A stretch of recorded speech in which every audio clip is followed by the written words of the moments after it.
पर छापेमारी करने गई एनसीबी टीम का नेतृत्व तत्कालीन NCB zonal director Sameer Wankhede ने किया था। उसी के बाद से वानखेड़े सुर्खियों में आ गए। अभी वो मुंबई में ही डीआरआई में तैनात हैं, लेकिन सवाल उठ रहे हैं कि उनकी टीम ने कैसे आर्यन को गिरफ्तार कर लिया। सूत्रों के मुताबिक इस मामले में वानखेड़े पर कार्रवाई भी हो सकती है।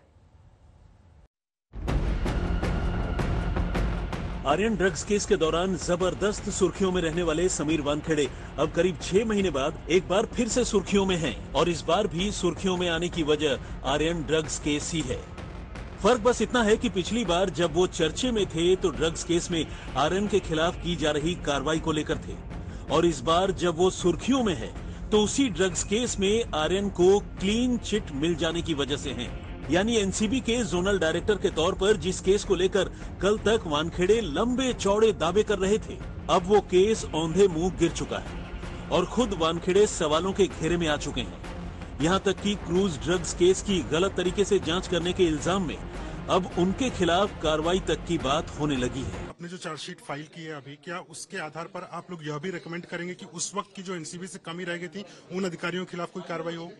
देखिए, कांड के चार्जशीट में और कांड के इन्वेस्टिगेशन में वो बात नहीं आती है, लेकिन अलग से डिपार्टमेंटल लेवल पर हम लोग जो भी कार्रवाई उचित होगा वो करेंगे। तो आइए अब ये जान लेते हैं कि आखिर कौन हैं समीर वानखेड़े और इस वक्त वो कहां हैं। समीर वानखेड़े असल में एक आईआरएस ऑफिसर हैं और इन दिनों उनकी posting directorate of revenue intelligence यानी डीआरआई के साथ है।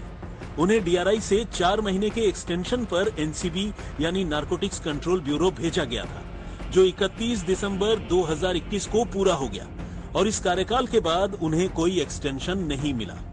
महाराष्ट्र के रहने वाले समीर वानखेड़े 2008 बैच के आईआरएस अधिकारी हैं। भारतीय राजस्व सेवा ज्वाइन करने के बाद उनकी पहली पोस्टिंग मुंबई के छत्रपति शिवाजी इंटरनेशनल एयरपोर्ट पर डिप्यूटी कस्टम कमिश्नर के तौर पर हुई थी। उनकी काबिलियत की वजह से उन्हें बाद में आंध्र प्रदेश और फिर दिल्ली भेजा गया। एनसीबी में रहते हुए समीर वानखेड़े के नेतृत्व में ही 2 सालों के अंदर करीब 17,000 करोड़ रुपए की ड्रग्स पकड़ी गई और उन्हें काफी शोहरत भी मिली। लेकिन आर्यन ड्रग्स केस में मामला उल्टा पड़ गया।